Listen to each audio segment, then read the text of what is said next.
Most people consider life a battle, but it is not a battle, it is a game.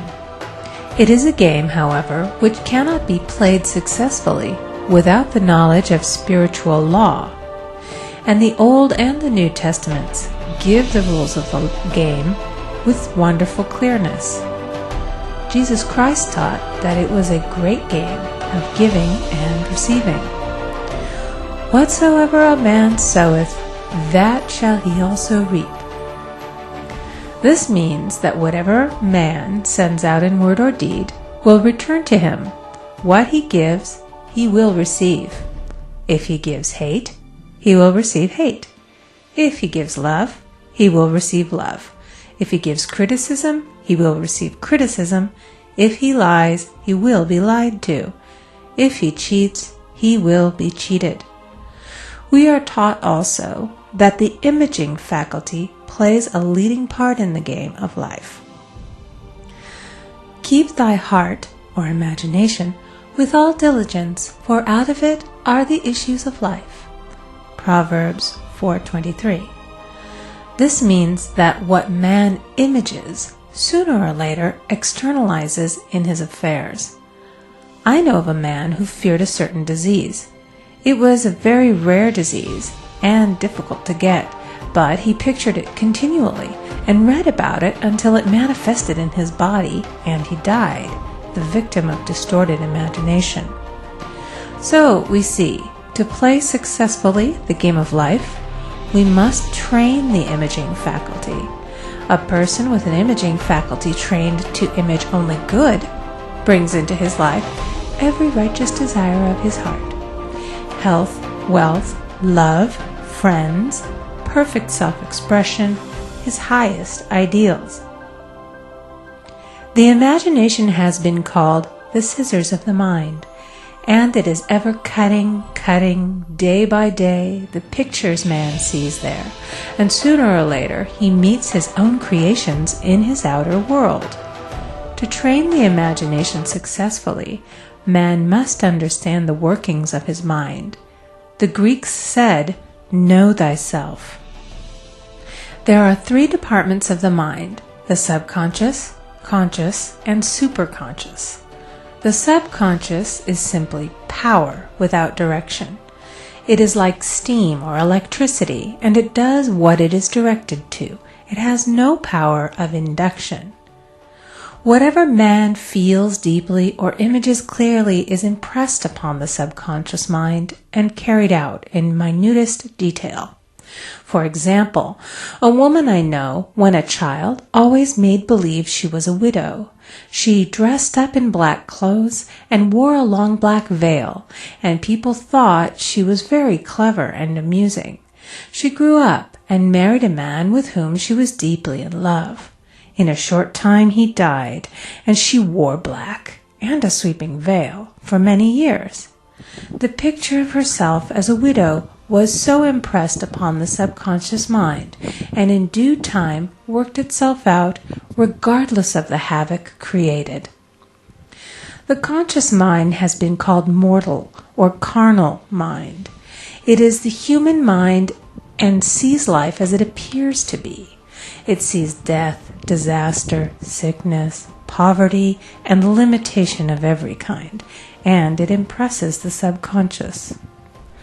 The superconscious mind is the God mind within each man and is the realm of perfect ideas. In it is the perfect pattern spoken of by Plato, the divine design, for there is a divine design for each person. There is a place that you are to fill and no one else can fill, something you are to do which no one else can do. There is a perfect picture of this in the superconscious mind. It usually flashes across the conscious as an unattainable ideal, something too good to be true. In reality, it is man's true destiny or destination flashed to him from the infinite intelligence which is within himself. Many people, however, are in ignorance of their true destinies and are striving for things and situations which do not belong to them and would only bring failure and dissatisfaction if attained. For example, a woman came to me and asked me to speak the word that she would marry a certain man with whom she was very much in love. She called him A.B. I replied that this would be a violation of spiritual law, but that I would speak the word for the right man, the divine selection, the man who belonged to her by divine right. I added, if A.B. is the right man, you can't lose him, and if he isn't, you will receive his equivalent. She saw A.B. frequently, but no headway was made in their friendship. One evening she called and said, "Do you know, for the last week A.B. hasn't seemed so wonderful to me." I replied, "Maybe he is not the divine selection. Another man may be the right one." Soon after that she met another man who fell in love with her at once and who said she was his ideal. In fact, he said all the things that she had always wished A.B. would say to her. She remarked, it was quite uncanny. She soon returned to his love and lost all interest in A.B. This shows the law of substitution. A right idea was substituted for a wrong one. Therefore, there was no loss or sacrifice involved. Jesus Christ said, "Seek ye first the kingdom of God and his righteousness, and all these things shall be added unto you." And he said the kingdom was within man. The kingdom is the realm of right ideas, or the divine pattern. Jesus Christ taught that man's words played a leading part in the game of life. By your words ye are justified, and by your words ye are condemned. Many people have brought disaster into their lives through idle words. For example, a woman once asked me why her life was now one of poverty, of limitation. Formerly she had a home, was surrounded by beautiful things, and had plenty of money. We found she had often tired of the management of her home and had said repeatedly, "I'm sick and tired of things. I wish I lived in a trunk." And she added, "Today I am living in that trunk." She had spoken herself into a trunk. The subconscious mind has no sense of humor, and people often joke themselves into unhappy experiences. For example, a woman who had a great deal of money joked continually about getting ready for the poorhouse. In a few years she was almost destitute, having impressed the subconscious mind with a picture of lack and limitation. Fortunately, the law works both ways, and a situation of lack may be changed to one of plenty. For example, a woman came to me one hot summer's day for a treatment for prosperity. She was worn out, dejected, and discouraged. She said she possessed just $8 in the world. I said, "Good, well bless the $8 and multiply them as Jesus Christ multiplied the loaves and the fishes." For he taught that every man had the power to bless and to multiply, to heal and to prosper. She said, "What shall I do next?" I replied, "Follow intuition. Have you a hunch to do anything or to go anywhere?" Intuition means intuition, or to be taught from within. It is man's unerring guide, and I will deal more fully with its laws in a following chapter. The woman replied, "I don't know. I seem to have a hunch to go home. I've just enough money for car fare." Her home was in a distant city and was one of lack and limitation, and the reasoning mind, or intellect, would have said, "Stay in New York and get work and make some money." I replied, "Then go home. Never violate a hunch." I spoke the following words for her. "Infinite Spirit, open the way for great abundance for She is an irresistible magnet for all that belongs to her by divine right." I told her to repeat it continually also. She left for home immediately. In calling on a woman one day, She linked up with an old friend of her family. Through this friend, she received thousands of dollars in a most miraculous way. She has said to me often, "Tell people about the woman who came to you with $8 and a hunch." There is always plenty on man's pathway, but it can only be brought into manifestation through desire, faith, or the spoken word. Jesus Christ brought out clearly that man must make the first move. Ask, and it shall be given to you. Seek, and ye shall find. Knock, and it shall be opened unto you. Matthew 7:7. In the Scriptures we read, "Concerning the works of my hands, command ye me." Infinite intelligence, God, is ever ready to carry out man's smallest or greatest demands. Every desire, uttered or unexpressed, is a demand. We are often startled by having a wish suddenly fulfilled.